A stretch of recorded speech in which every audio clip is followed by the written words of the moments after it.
Audio Jungle. Halo guys, perkenalkan nama saya Lesa Oktari, NIM 1704351, kelas 6D Akuntansi Keuangan D4, dan saya mahasiswa aktif Politeknik Negeri Manado. Dan baiklah, kesempatan kali ini saya akan membahas tentang akuntansi kantor cabang dan kantor pusat. Stop senyum-senyum, simak dengan baik. Baiklah, langsung saja kita masuk ke pembahasan. Apa sih hubungan antara kantor pusat dan kantor cabang? Hubungan antara kantor pusat utama dengan kantor perkembangan atau perwakilan yang skala usahanya lebih kecil dan merupakan bagian dari kantor-kantor pusat tersebar di daerah-daerah lain. Nah, terdapat perbedaan pengertian antara kantor cabang, kantor pusat, dan juga agen. Jadi, apa itu kantor pusat dan kantor cabang? Kantor pusat adalah entitas di atas sebuah perusahaan yang memiliki tugas penuh dalam mengelola seluruh aktivitas bisnis, dan kantor cabang adalah suatu bentuk organisasi yang menjual barang-barang dari persediaan yang dibentuknya dan diberi wewenang untuk melaksanakan transaksi dengan orang ketiga atau pihak ketiga sehingga berfungsi sebagai unit usaha yang berdiri sendiri. Selanjutnya, perlu kita ketahui bersama, ada perbedaan antara kantor pusat dan agen. Kantor pusat, struktur organisasi dan kegiatan terlepas dari kantor pusat atau terdiri sendiri. Oleh karena itu, satu kantor agen dapat menangani beberapa perusahaan, sehingga kantor agen tidak bertanggung jawab ke kantor pusat, tetapi bertanggung jawab pengelolaan agen. Kegiatan kantor agen tidak terbatas pada usaha untuk memperoleh pesanan dari calon pembeli saja. Dengan demikian, agen hanya sebagai fungsi pemasarannya saja. Investasi kantor pusat ke agen hanya sebatas modal kerja saja. Dan agen, struktur organisasi dan kegiatan tidak terlepas dari kantor pusat, sehingga kantor cabang bertanggung jawab penuh atas segala aktivitas kemanajemen kantor pusat. Kegiatan kantor cabang tidak terbatas pada usaha untuk memperoleh pesanan saja, tetapi juga pesanan yang dapat diambil dari persediaan sendiri maupun persediaan kantor pusat. Investasi kantor pusat ke cabang tidak hanya sebatas modal kerja saja, tetapi semua fasilitas yang dibutuhkan dalam memberikan ke kantor cabang dan permulaan operasinya kantor cabang ditaikkan.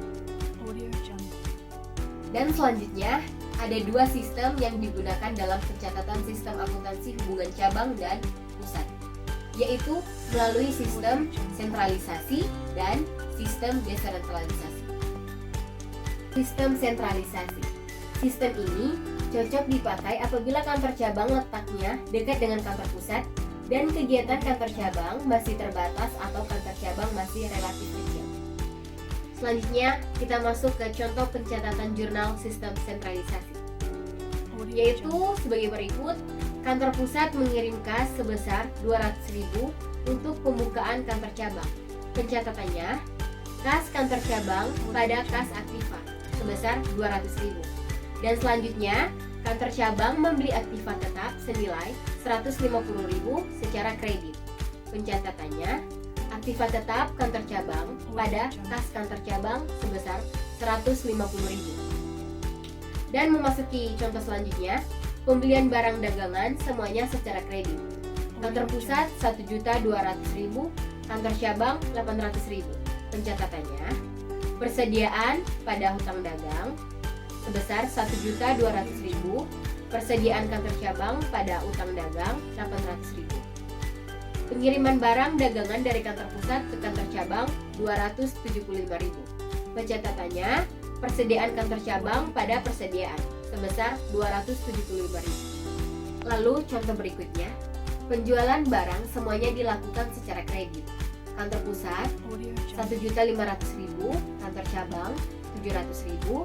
Harga pokok atau barang dagangan yang dijual tersebut masing-masing 1 juta dan 400.000. Pencatatannya, piutang dagang pada penjualan sebesar 1.500.000, HPP pada persediaan 1 juta, piutang dagang pada penjualan 700.000, HPP pada persediaan 400.000. Penagihan piutang dagang. Kantor pusat sebesar 1.300.000, kantor cabang 500.000. Pencatatannya, kas pada piutang dagang sebesar 1.300.000 dan kas pada piutang dagang sebesar 500.000. Nah teman-teman, sekarang kita akan membahas tentang sistem desentralisasi. Pencatatan transaksi di kantor cabang diselenggarakan oleh kantor cabang sendiri. Namun, bila dikehendaki oleh kantor pusat, maka terdapat pos-pos tertentu yang pencatatannya dilakukan oleh kantor pusat. Hal yang penting mengenai akuntansi dan pencatatan sistem desentralisasi, terdapat transaksi yang menghubungkan antara pusat dan cabang adalah rekening koran timbal balik, sehingga pencatatan setiap transaksi dalam jurnalnya juga sedikit berbeda dengan jurnal biasa. Selanjutnya, transaksi keuangan kantor cabang di dalam sistem desentralisasi dikelompokkan menjadi 2 transaksi.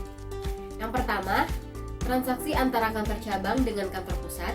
Transaksi ini akan mempengaruhi hubungan kantor cabang dengan kantor pusat, sehingga transaksi ini dicatat baik oleh kantor cabang maupun kantor pusat. Yang kedua, transaksi antara kantor cabang dengan pihak ketiga. Transaksi ini tidak mempengaruhi hubungan kantor cabang dengan kantor pusat, sehingga transaksi ini tidak dicatat oleh kantor pusat. Selanjutnya, ada 5 poin contoh transaksi yang mempengaruhi kantor pusat dan kantor cabang, yaitu yang pertama, pengiriman kas aktiva dari kantor pusat ke kantor cabang dan sebaliknya. Yang kedua, pengiriman barang dagang dari kantor pusat ke cabang dan sebaliknya. Ketiga, pembebanan biaya oleh kantor pusat kepada kantor cabang dan sebaliknya. Selanjutnya, pengakuan laba atau rugi kantor cabang. Kelima, penagihan piutang kantor pusat oleh kantor cabang dan sebaliknya. Nah, pokok pembahasan terakhir, masalah khusus hubungan kantor pusat dan kantor cabang. Yang pertama, kantor cabang di luar negeri. Yang kedua, pengiriman barang ke cabang dinota di atas harga pokok. Dan yang terakhir, pengiriman aktiva antar cabang atas perintah kantor pusat. Nah, baiklah teman-teman, demikian pembahasan dari saya mengenai akuntansi kantor pusat dan kantor cabang. Terima kasih, semoga pembahasan ini dapat bermanfaat dan bisa menambah wawasan kita semua. See you!